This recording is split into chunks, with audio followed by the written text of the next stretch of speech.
Hi, beloveds. Welcome back to Beloved Conquer. Thank you so much, guys, for joining me once again. I hope you guys have been good and I hope you guys have been well. So, today, guys, I bring you another interview, another interesting guest known as Mr. Lonnie Spencer, well known as Chefspencerld on Instagram. I'm gonna leave his Instagram, handles by the end of the video. And here is Mr. Spencer with you. Welcome. Thank you for having me. Thank you so much for joining me and thank you so much for being here. So we'll start the interview and I would like you to kindly introduce yourself and tell us where you're from. Lonnie Spencer. I am originally from where I am from, the United States. Was born in Memphis, Tennessee. Left when I was like, I think 18, 19, moved to the other coast, which was Washington State. Joined the military when I was like 20, 21. Ended up in California after the first war, and California pretty much raised me. So if my accent or dialect confuses you, it's because it's the California that raised me. California raised me when I was a young man until young adulthood. I traveled the world a lot. So I don't know how much more you want me to tell you. I don't want to take control of your Right, wow, of your thank you interview. so much. Oh, it's lovely. I'm really glad that you are here and welcome to South Africa. Yes, Thank pleasure. you so much. And how long have you been, like, when was the first time you came to South Africa? Okay, so the first time I came to South Africa, and I still remember, it was 2011, and I want to say it was like November, August. It was November. It was actually November 2011, November, December 2011. First time I came here, and I was and I stayed in Sandton. Wow, you stayed in Sandton. Didn't do anything but did the tourist tour. Stayed at the Balaleka, Uh-huh. right behind the financial. The banks. Yeah, Mm-hmm. I stayed right behind that, so that was my first time there.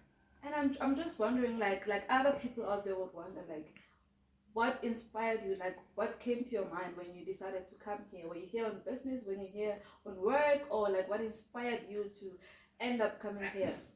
Good question. So the reason when I first came here, I was like on this South African young lady found me on a fitness website, and so we started chatting. And to be honest with you, and I'm like, okay. And I was doing some travel in Korea after I left the U.S. Went to travel U.S. and I was coming back, and so we had been talking at this point for like about 4 months back and forth on Google Hangouts out of all day. And I said, well, I said, I would really like to see her, but I said, I've never been to Africa. So I said, you always hear African Americans about Africa, Africa, Africa. Yeah, Africa. And they have this idea of what Africa is. And so I had never been to Africa, never even had any desire to come to Africa, to be honest. Because it's like the farthest thing from my mind. And so I was like, I said, well, do you have the money? And I said, well, I don't have the money, but I do have 2 cars. So I sold one car, took the proceeds from that car I sold, and I purchased a round trip to Johannesburg. And I'm like, she's probably Nigerian. I said, these Nigerians, they always on some BS, man. I said, I'm gonna get this, and gonna be some Nigerian man. This guy gonna get beat up when I get there. And but I said, in worst case, I said no. I said it was the best case, worst case situation because she was significantly younger, and I'm like, I said I'm really not going there for that, because most guys, especially American men, they travel because they're looking to smash. Yes. That's what they're looking for. Very true. They're looking to smash, and I was like, I've never been that guy, so I'm like, if she's not who she says she is, I said at least I am in South Africa. And I was here for 10 days. Wow. And I think I saw her out of that 10 days. I probably saw her like maybe 2 or 3 times. And so I just kind of was just hanging out at the Balaleka pretty much with the staff the entire time, and just enjoying the grounds and got a chance to do the hotel shuttle guy took me around, did the tour. He took me to the Lion Park Reserve, reserve, what it was called, the right terminology for it. I got a chance to see Nelson Mandela's house. He took me to Soweto again because that very first night, which I didn't say, the very first night I arrived, she had a friend who was dating this guy by the name of Africa, and he took me to a house party in Soweto. Wow. And it was the most remarkable. It was literally like in like a flat. Yeah, the house parties there.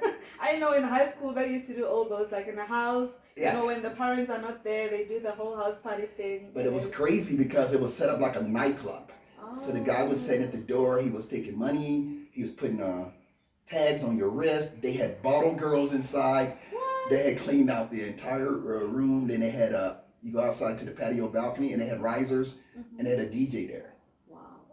And so, but no, that was a whole sophisticated one. Yeah, and so I kind of got lost in the moment because black people, we really do look alike. Yeah, that's true. You know, and I'm seeing girls there, women there, and they're really light skinned or colored and whatnot. And I asked God, "Where is she from?" She goes, "She's South African." I was like, "What do you mean?" I said, "She looks Puerto Rican." You know, and so it was a really, really good moment. It's a really, really chill moment, and it felt good to be around black people. You're having a good time, and there's no drama. Wow, no, that's beautiful.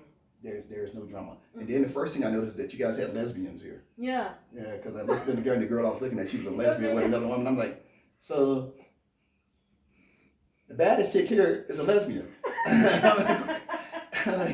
I'm like, dang. So, but the music was awesome. I think the oldest guy there was the best dancer there. And it was just crazy. The vibe was just so chill. And that one experience, I think, did it for me. Wow. To come back, you know. Yeah. And then when I, 3 days before I was about to leave and go and return to the U.S., and that's when the shuttle driver from the resort took me on a tour, took me to Soweto, and I did the Apartheid Museum and thing, which was very emotional because it reminded me a lot of the civil rights movement. Oh yeah. And the way that black people were being persecuted and being treated by whites. So that was very painful. Got a chance to visit the Minnie and Nelson's first home. Took a lot of photos in that little place. So, and then even with seeing the lions for the first time. Well, yeah. Up close. The big five. Which was just crazy. And so that first visit was just remarkable. And I didn't return again until 2019. Wow. Yeah. Wow. No, that's really beautiful. How was the food there at Soweto? I know they really cook nice food.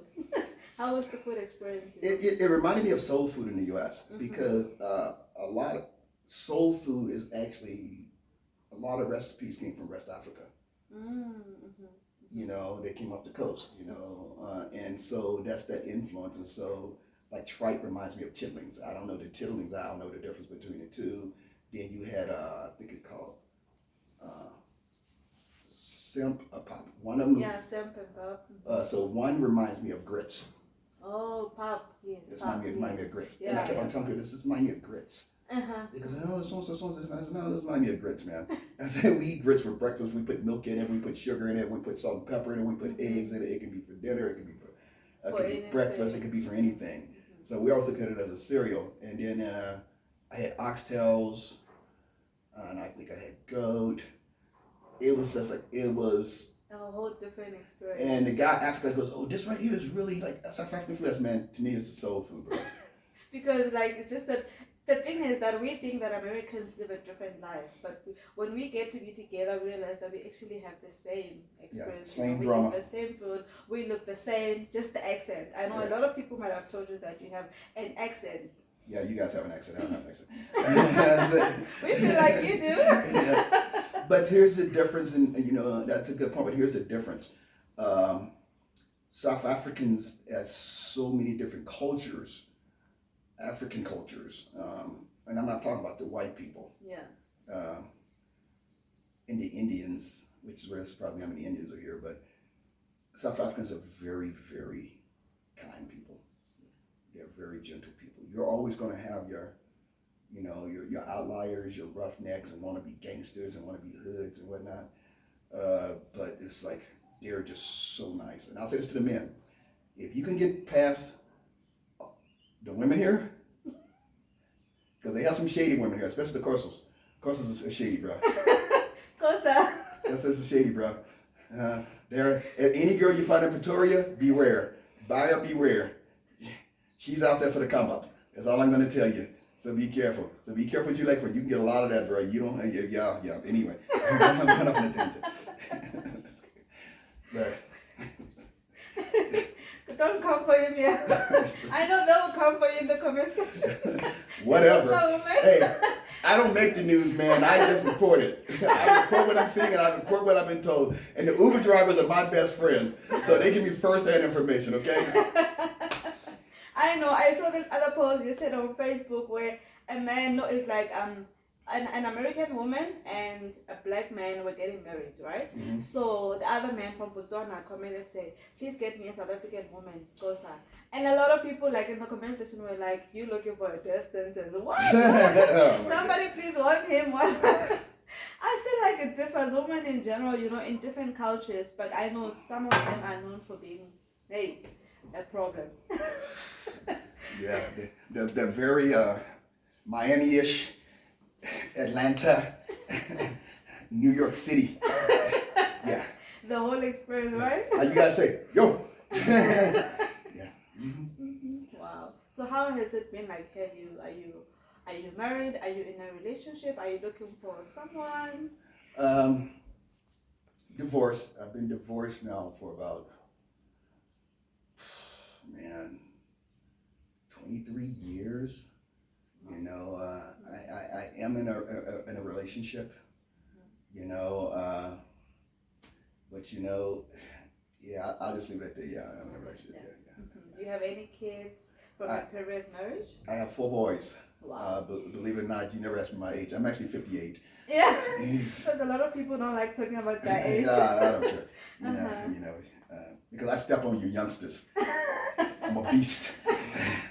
But yeah, so my oldest was born when I was 17, and that really gave me my drive to get out of the projects. Because my area is very similar to being in a town where that's where all the poor people go. I'm a city boy at heart, but I'm also really reserved and really quiet. I don't come with all of that smoke and that fire and all that. So my oldest son is he's in his 40s. I married when I was 21, and she already had a son also, and he's like the love of my life, and I've raised him since he was 3. Wow. He's a flight attendant for United. He calls me all the time to check up on me. My middle son, which is his sibling, is 35, and then I have a younger son who's 20, who's in college, in his 3rd year of college. Mm-hmm. Wow, that's beautiful. So and I love my boys. I love being a dad. I'm not the best dad, but everything that I've done to this point has been to provide for my sons and to be an example. To be an example of doing the right thing, being able to give back, being socially aware, being consciously aware, and representing my people the right way. Oh, that's beautiful. So. You look really good, by the way, for a 50-year-old. You look really. I wish that you can give the young ones, advice on how you have kept yourself like that. Well, I think part of it is that I would be lying if I didn't say genetics, but genetics can only take you so far. That's the foundation. You have to be able to take care of the foundation that God's given you. I never really had any bad habits because when I was very, very young, I was given a lot of responsibility. I'm the oldest of 5. 3 brothers and 1 sister, and she's the middle one. So, and for the most part, all of us we look very young for our ages. Wow. Especially me and my sister. If we could change roles, we could always be like twins if I was a girl or she was a guy. Wow. And I always tell her, I say, you look very South African. I said, when you go to South Africa, those girls will eat you up. I said, you get like another fish in a pond, man. I said, you got these American dudes telling you about how nice your butt is. You've never seen a butt until you've seen the butt of a South African woman. They make them different here. They just fall out like that. They fall out the womb like that. So, but going back to your question, it's and I was in the Marine Corps, so we ran all the time. We drank a lot, but we ran all the time. And I just I always started, and I think at the time I was doing it for my wife. I always want to look good for my partner. Wow, that's and it's always because I really felt this way, right? if you do what you're supposed to be doing, you can keep your door closed. Yeah. So when your woman sees another man is in shape, she doesn't become thirsty and overeager because they look better than you. So my competition is me, not my peers or someone that's my age. Not young people, because young people, they're still growing into their bodies and whatnot. So that's not a realistic comparison. And I really felt that, I see now that the work that I put in when I was in my 20s and my 30s, it began to pay me back. Really play it back forward in my 50s, and sometimes I'm actually amazed at. Oh, how can I say it? I can't say that I'm amazed. I don't think that I'm really realistic about what I really look like because I'm my biggest critic.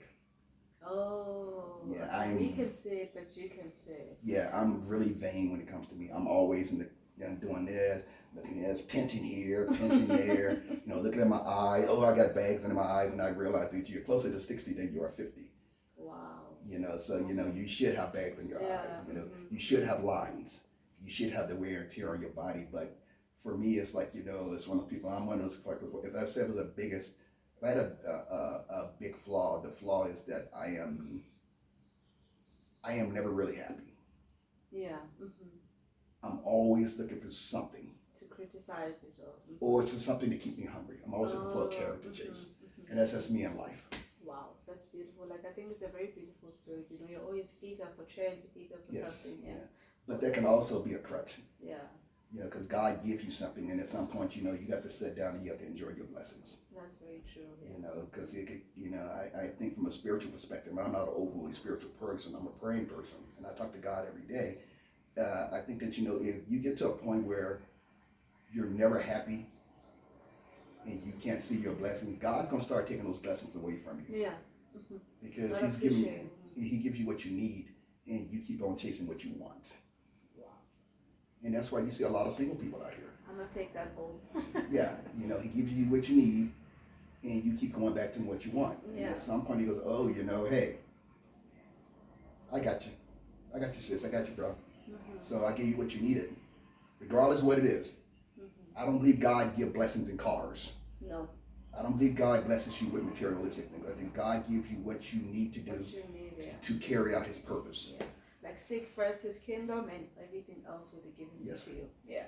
In abundance. Yeah, in abundance.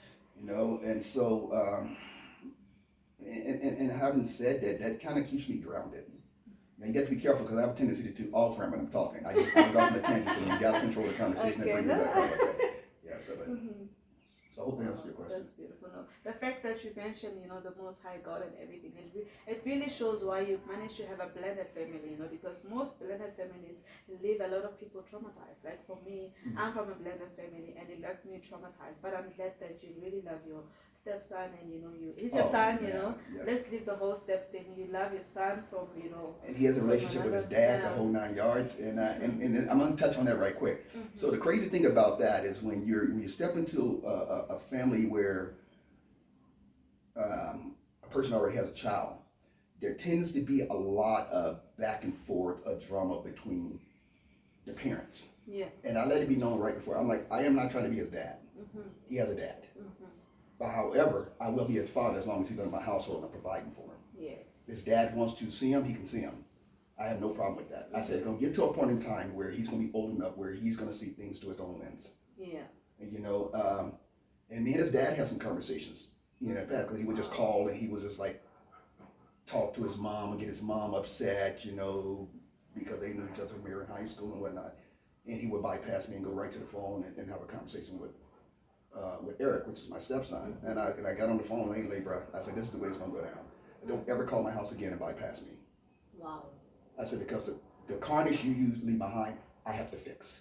Yeah, that's very true. That's very true. I said, I don't have a problem with you talking to your son, but you're going to respect me. Yeah. But don't call. Because I've been putting in all the work. Wow. And you've been sitting back talking about your other son. But I've been taking care of your son. That's very true. And it was a lot of work. There was a lot of days where I had to take our very last. And you guys talk about poor here. I know what poor looks like. Living paycheck to paycheck, bouncing paychecks, you know, and whole 9 yards. And I remember one time this guy had told my son, because he played American football when he was very young, Mm-hmm. he had just come back and visited his dad, and I'll keep it short. And he was sitting around waiting on his dad to call and say he's going to send the money to get him football cleats or spikes. And finally, I told my wife, I said, that guy's not coming through. And I think we had maybe $40 US left over after the bills had been paid and we had bought food because we didn't have much. And I said, this is all I have. Take this and go get him cleats. Wow. That's a I said, father right there. I said, I don't want him waiting around. Mm-hmm. I said, because I know what it feels like to be The disappointed. disappointment, exactly. The disappointment of waiting on him, and you Yeah. know, you have to deal with the emotional and you know the challenges that he's going through, and he's out there. You know, he doesn't even see what's happening in the Yeah. house. Yeah. Yeah. Wow, that's a beautiful thing. You know? Yeah, so, because I just knew what, I mean, coming from the projects and never knowing who my dad was, or thinking it's your dad and it's no your dad, and never really having a man in your life, Mm-hmm. it shapes you and it can humble you. But given the fact I was raised by women, I was always grounded because I always saw how hard they worked, you know. Mm-hmm. And so they always said it takes a village to raise a child. Yeah. Yeah. And that village of women, they raised me. I always set women in the highest regard and highest respect. That's why I don't have a problem with dating women that have kids. Wow. No, that's beautiful. You know, because you understand, you know. I can raise Somebody another could man's have met kid. your mom exactly, and you were there. And those dudes were rascals. They had no Wow. intentions. They're just like Soweto. They're just like South Africa. I mean, the men that my mom dated and brought in the house, because we all had different fathers, Mm-hmm. they were like South African men. And I don't take South African men. You get pissed off at me, I don't care. We can do this. We can meet up. We can do this. I'll get dirty. I don't take them serious Mm-hmm. Yeah. because all the good men in their 30s and they're getting married. Yeah. And that list is getting smaller and smaller and smaller. That's very true. And I ask men all the time, I said, you got kids? And when I said, you have an intention to marry? Oh man, I don't want to get married. I don't want to get married. I don't want to get married. And then I blame the woman. I said, don't tell me about your baby's daddy when you keep on opening up your legs. Exactly. You know, you open up your leg for a pleasure because you want attention, and then you don't know what you want to do. And I think a lot of times women play games. I think that and I'll say this to the females that are watching, you have to be very intentional with men. You have to let them know right off the bat what you want. Don't pay attention to what they say. Pay attention to what they do. Mm-hmm. If a man tells you all this when he first meets you, he's selling. You're doing the same thing. You're selling. You're putting on makeup, hair that's not yours, eyelashes that don't belong to you. Only thing that belongs to you is your body and your bad breath, you know, and your body odor. That's it. It don't go before that. It don't go beyond that. But you need someone to be intentional. And I say this to the men also. Find you a woman who loves God. Yes. Find you a woman who loves God, because when things get bad, you want a woman to be able to grab your hand and put you down on your knees and say, let's pray about it. Yeah. Vice versa, women, find yourself a man who believes in something, because if he doesn't believe in something, he's gonna fall for anything. Yeah. You know, and you cannot have a home with someone like that. He's never gonna really and truly be in a home. That's very true. Wisdom right there, wisdom right there. Guys, we're not only here to listen, but we're here to learn. Yeah. He's dropping some bombs right there. I mean, right? so and I'm very serious about that. So, you know, I could be here running your country, you know, to be the high priest. I could be going through some of you young women, especially you 30-year-olds, because you all don't know how, 30 and 20-some-year-olds, because you don't have a clue how old I am. And I know I look good. So, you know, but you know, people see shiny things and they run for shiny things. Yeah. You know. True. The next thing you know, because you know, it's funny because the thing here, women have this thing about chemistry. Well, we feel in chemistry. Yeah, we feel in chemistry, right? Why not sleep with you? Okay, when you wake up in the morning, you have HIV. How's that chemistry for you? Exactly. Regret. The worst thing in your life that you have to worry about is having a baby. A baby is a blessing. Yeah. Because God has purpose for that kid. That's very true. You know, and when I first came here, the person that I came here to see, I read up on her, and there was an allegation that some guy claimed had spread rubbish that she had given him HIV. Wow. Yeah. So which means that's what she was doing. Yeah, and so online, yeah. Yeah, so so I'm just saying that you know you have to stand for something, or you'll fall for anything, you know, but you have to make sure that you put people in your life that has purpose, or don't. I don't believe in having being with someone who's identical to you, because that's dangerous. Yeah. um, because and you can't find happiness with someone who's identical to you. Because normally people that are identical to you, they don't want to change. But you want to definitely have someone that has value, that has spiritual values, you know, and you got to make sure that you have someone who's purposeful and intentional. And unfortunately, you know, in life in general, the closer the woman gets to, a single woman gets to 40 and she's not married, you're not like men. You don't age well. Yeah. You know, and you become a less of a commodity. Men like things with low miles on it, not high miles. And a lot of you women, you can think that because you're older, you're vintage. No, you're just older. Mm-hmm. You're just an older car with low miles on it. You haven't been broken in, and you're set in your ways. And you know, and the last thing I'll say before I give it back to her, social media is not a real place. No, it's not. It's not. It's not a real place. And we tend to go to all of these different sites and gather all this information, and we regurgitate that information, you know, and we wonder why socially we're so inept. We don't have an original thought of our own, and we become depressed. And then come the holidays times when all those guys that are in your DMs, you can't find them on Valentine's Day, huh? Because they're with the real ones. I'll get you next time, boo. Come Christmas, you can't find them, huh? Mm-hmm.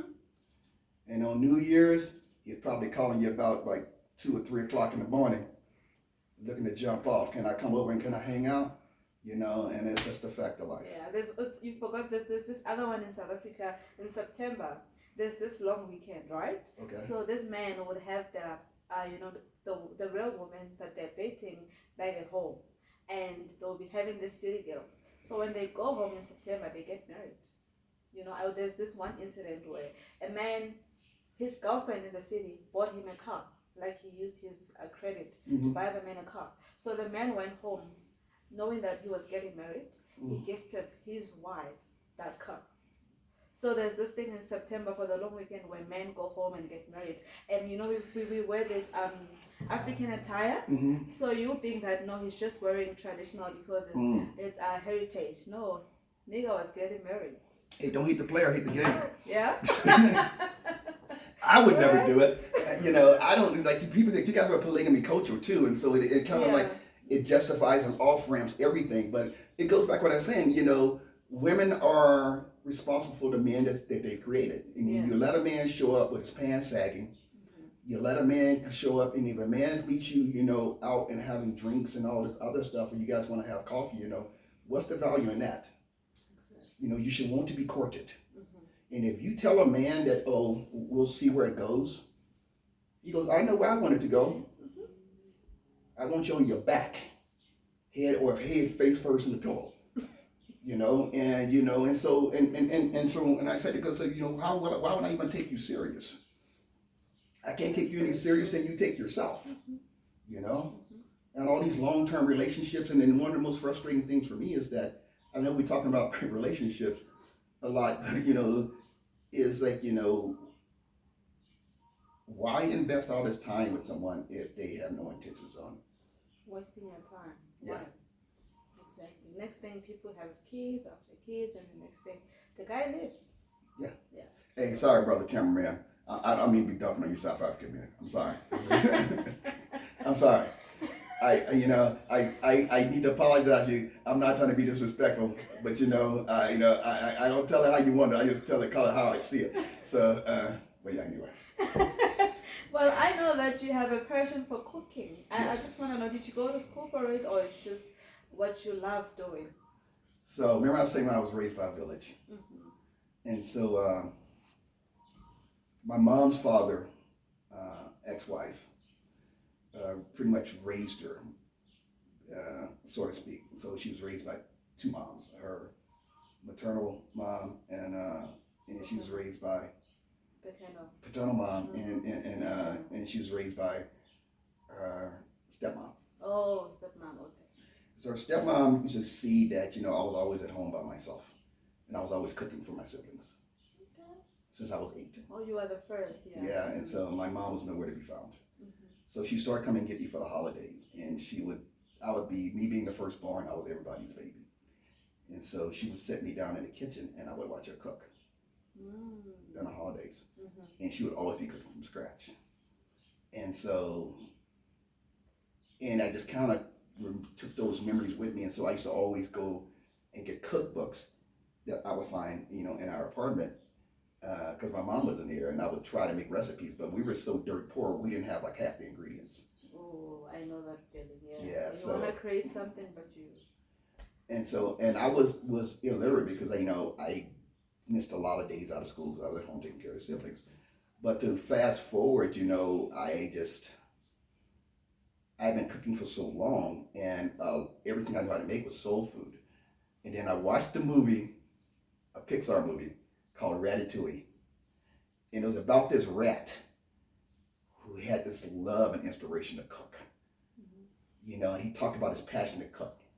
And one of the pioneers of French cuisine is a chef by his name is Augustus Escoffier, and he always talked about cooking. And I'm like, man, I'm like that rat. He really enjoys the seasonings and the fragrances of cooking. And I would always enjoy cooking for my partner, Mhm. always, you know, So I love language. yes, and then finally, I'd already had a master's degree, MBA, and so I had more funding as a veteran to go to school. And so I said, how many classes credits do I need to get all the money monthly? They goes, oh, you take this right here, to get you that many credit course hours, and you get all the funding. I said, okay, I'll just go and enroll in a culinary school. And I said, because there's so many things about cooking that I didn't know that I wanted to know. Yeah. And it just blew my mind because it hit on the foundations of cooking, and it was French cuisine, and it was gourmet style cooking. And next thing you know, 2 years later, they come to me, the registrar's office come to me and goes, hey, we need to know what you want on your diploma. I said, what diploma? She goes, you met all your degree requirements. I said, what are you talking about? She said, you are officially a certified culinarian. You're a chef by trade. I said, what? I said, this doesn't look right. I have a computer science degree. I have mechanical design, residential architecture design certification. I have an MBA, and then I have a culinary degree. What? I said, this doesn't look right. And from that point on, culinary school really changed everything for me. And I really started embracing it. And during COVID, when COVID hit, when everything just kind of settled down and forced us to be inside, I had to work on the baking and pastry aspect of it. So if you look at my Instagram page, you're not going to see me in no 5-star Michelin star restaurant, Yeah. because that's not my thing. I don't like people that much.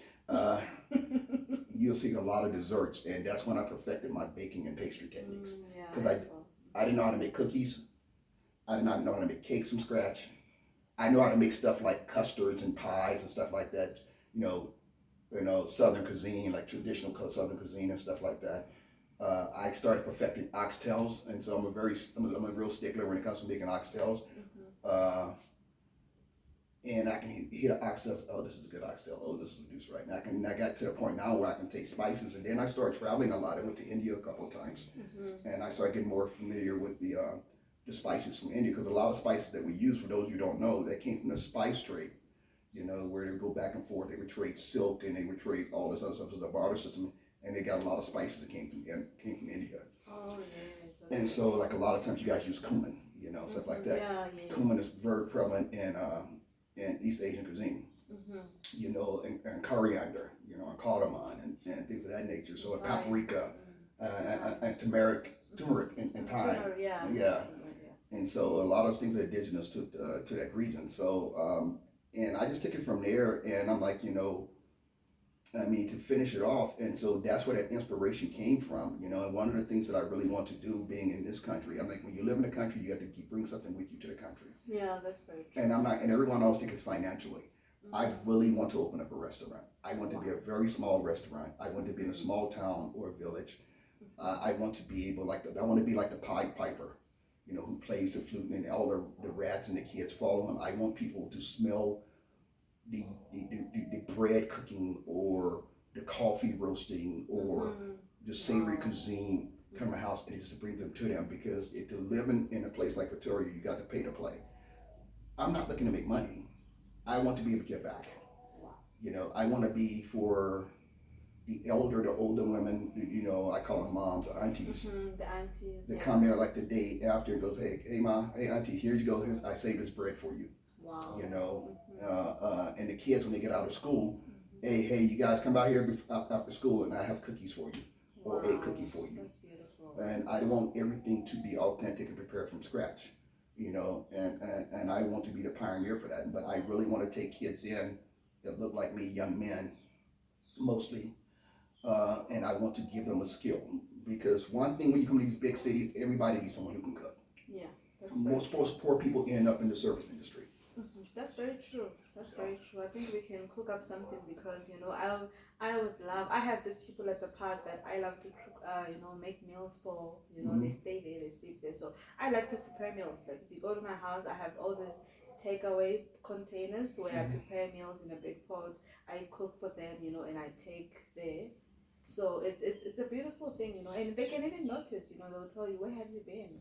We've been looking for you. We haven't seen you in a while. It really makes a difference, and the blessings, the prayers of those people that you'll be doing those beautiful things for is really amazing. The way of giving back.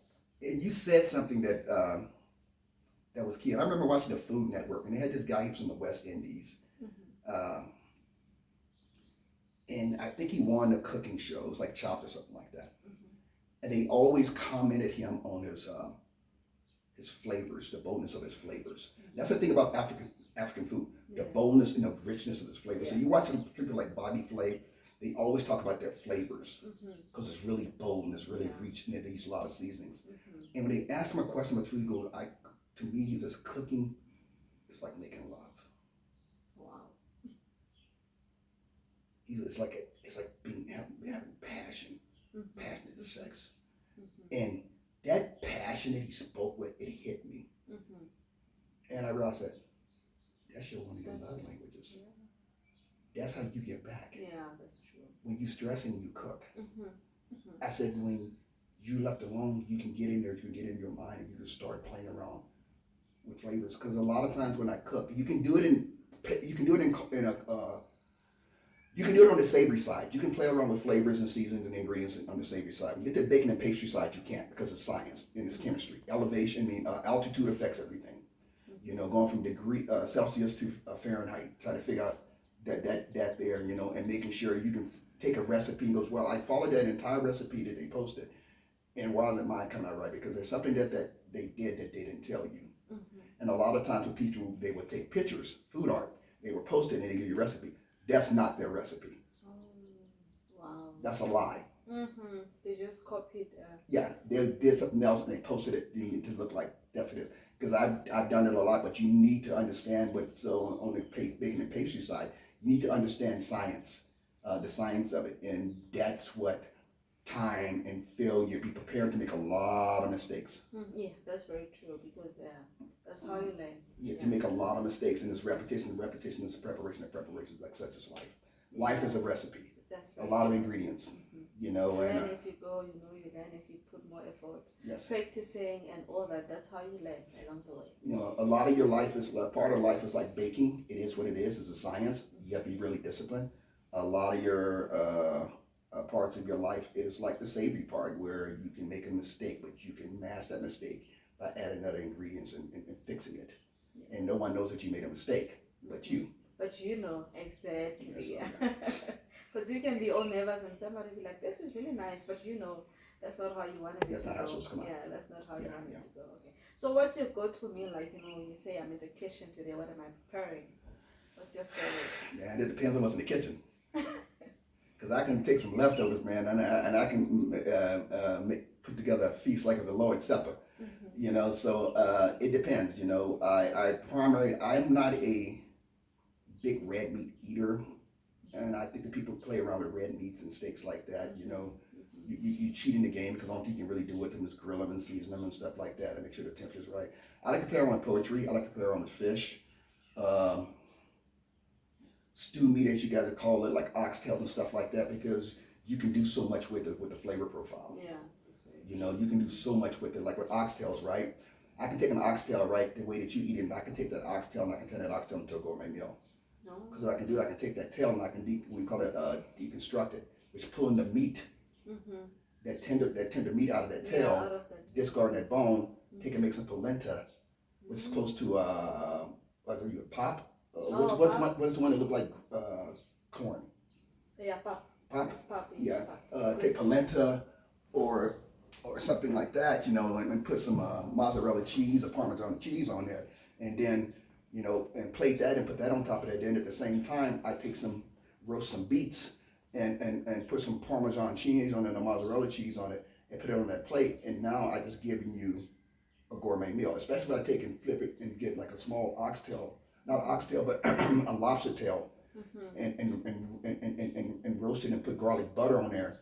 But the star of that dish is still going to be an oxtail, because it's all about the way that you plate it. Wow.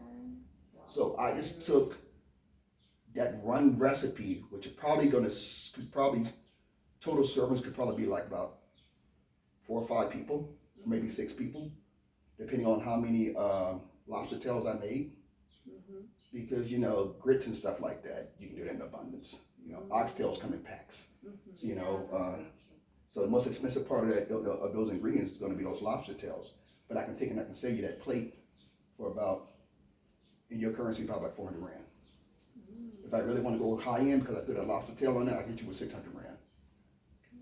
And then I can pair it up with a wine. So I just took like poor people food, and made it modern. Minus the lobster tails, and I just flipped it. So to answer your question, I prefer, because I never really answered your question, I prefer, because I talk a lot, I think I prefer to play with stuff I can play around with the flavors, and so like things that hit hard to the soul, like African food, or stuff that has really a lot of spices, a lot of soul. Not like bland. I'm sorry, white people. I know you're on there. White people, your food is bland. You have a tendency to overcook everything, undercook everything, and it tastes like shit. Okay, and so that's what it really allows me to do. Stuff like soul food that takes to your soul. For black people, because they never gave us the best cuts of the meats. Especially for slaves. They didn't give you the best cuts of the meat. They gave you what was mean. They gave you the head. They gave you the hooves. They gave you the internal organs. And the aunties were out there, because they just got off the slave ships. They know how to turn water into wine. And they begin to develop those flavors. They use what was in the gardens and develop. And I think at the heart of a chef, you need to know how to develop. That's very true. You need time to develop flavors. You need to understand textures. It's like butter and bacon. A lot of people look with butter and bacon because flavor is texture, texture is flavor. And butter and bacon have the tendency to make everything taste better.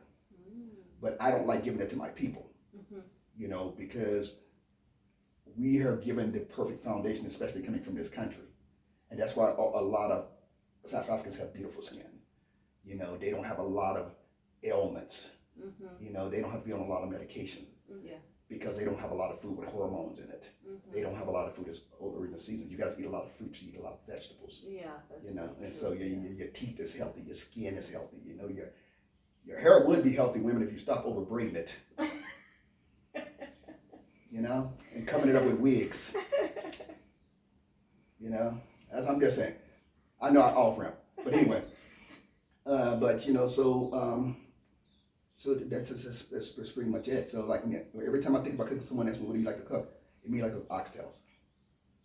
So like chicken. Oxtail, is it like for any class in the US, or is for like the rich? Because this side oxtail is really expensive. Like if you buy oxtails, it's like you really have money, especially at home to cook. You can go to a restaurant and have it, but if you buy it at home, it's like really pricey. Well, shit, depending if you're from the village, shit, go chop up your own oxtail. Let him walk around without a tail. He'll be all right. I wouldn't have, if I had to make oxtail in the village, none of my oxes would have fucking tails. Trust me. I would chop off the tail as needed. And hopefully you can grow another one back. But when I was in culinary school, my lead chef, when we got to advanced classes, he was from Israel, Chef Tani Hashmonai. And I remember when we were doing prep for the student kitchen.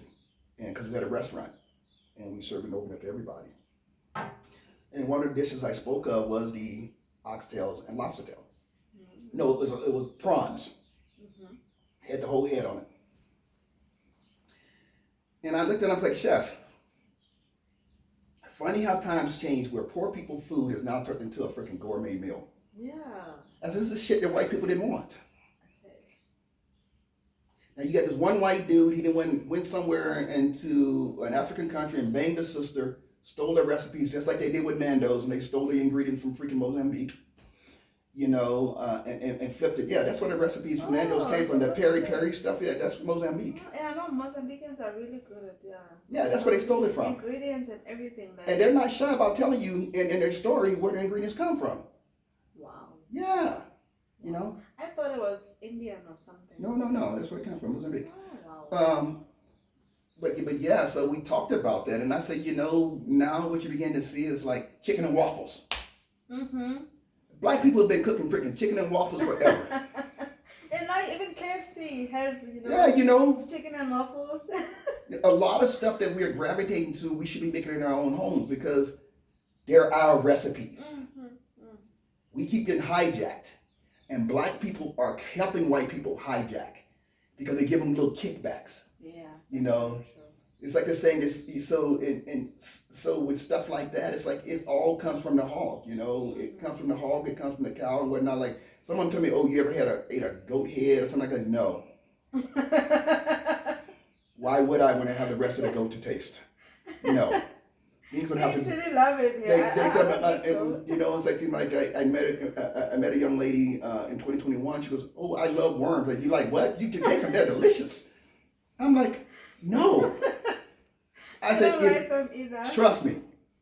If I was deserted somewhere on one of these islands where it goes that Survivor Island, they goes, well, the only thing you're gonna do to survive is eat worms. You're gonna find me dried up. Dried up, because I am not eating damn worms. You can't eat enough worms at my size to keep me healthy anyway. I'm like 92, 93 kilos. Okay? Then the other thing is like what you see in New Orleans. Oh, New Orleans cuisine in New Orleans. Ooh, that's another thing, New Orleans cuisine. Oh my gosh. And I'll tell you about it, right? Since we're talking about cooking. But chicken feet. Why the hell I want to eat the chicken feet when I got the rest of the chicken? That's my favorite piece. Oh my gosh.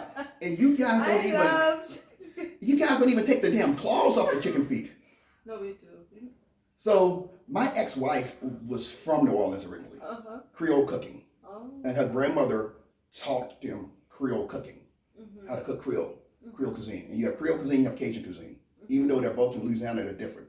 Cajuns are normally, they're like the hillbillies in the hills and whatnot. But those white boys can cook. Those white boys can cook. Them white boys back home in the South, they can cook. Yeah, they can cook. So, yeah, it's just like, but the New Orleans influence came from the French.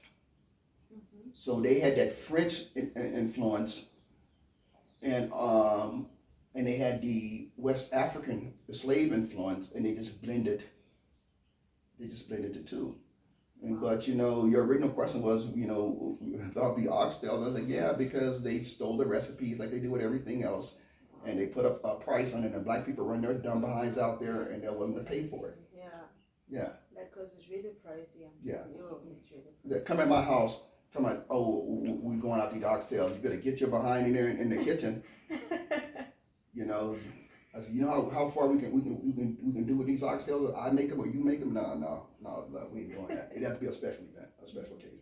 And in terms of like spices, because I know that you have different spices. That's like, so. Do you ever feel when you're preparing a meal? Do you ever feel like I wish I was home? I could use the spices. Like, are you adjusting? Do you love the spices here? And all that.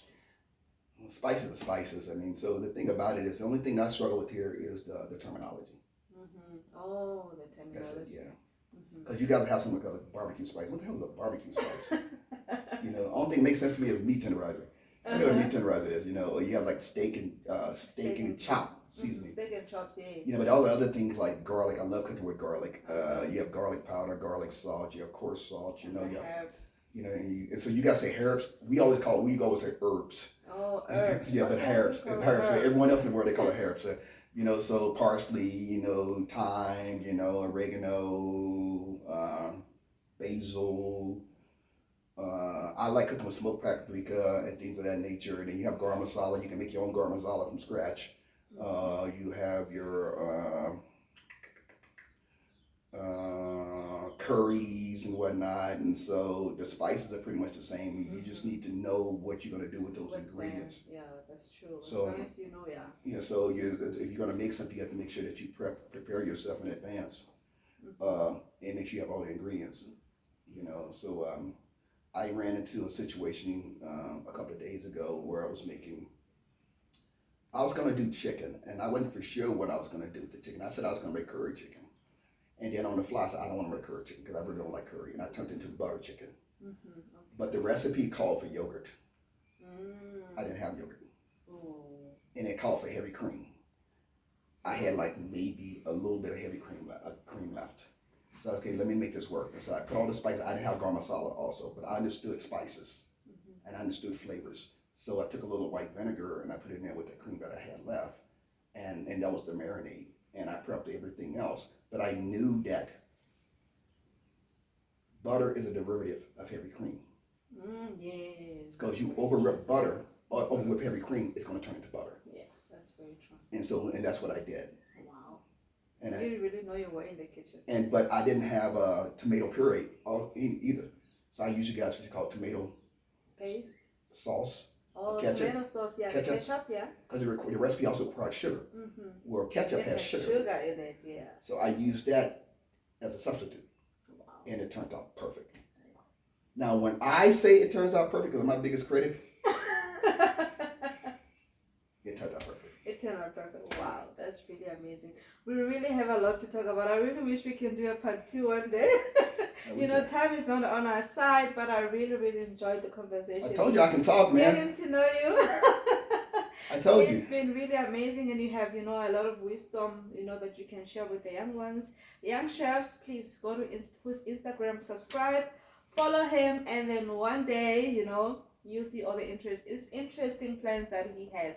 Thank you so much. Hold up before we go. I'm going to tell you right now. That's the only social media platform I have. So don't be coming there dropping, trying to hate on me and comments because that's the only way you can get to me. Just kidding. Thank you so much, Chef Spencer, Mr. Lonnie Spencer. You have a lot of names. Thank you so much for joining me, and thank you so much for being with us. Thank you so much, guys, for being with us to the end of the video. Thank you so much for your love and support. Please remember to subscribe, to comment on the section below, and please don't come for him. I know he said a lot of things, offended a lot of people. Such is life. Thank you so much. We'll see you on the next video. Bye.